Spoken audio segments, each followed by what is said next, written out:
thing I need to say. This is the one day that I would never ever forget.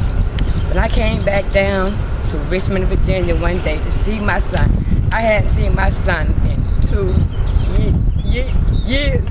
I came to see him. He was dating some girl named Sharpa at the time.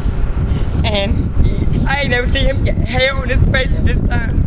He had hair on his face, he was tall, he was big, he was a handsome young man. I cannot believe this was my son. And Daryl told me, he said, Mom, we was in the front yard of my cousin y'all book. And he said, Mom, I understand everything that we went through. I understand why you taught me the things that you did.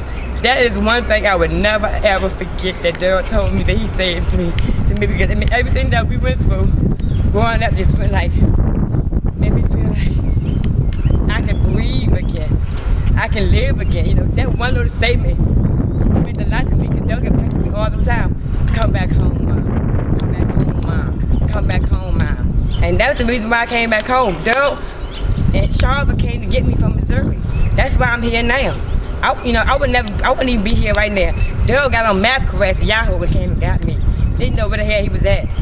In damn Missouri, in a small ass town in Poplar Bluff to come get me. Him and Sharpa came and got me, and that's how I'm here right now. Cause I would still be in Missouri with my current husband right now. If it were for him and that girl named Sharpa, I wouldn't be here now.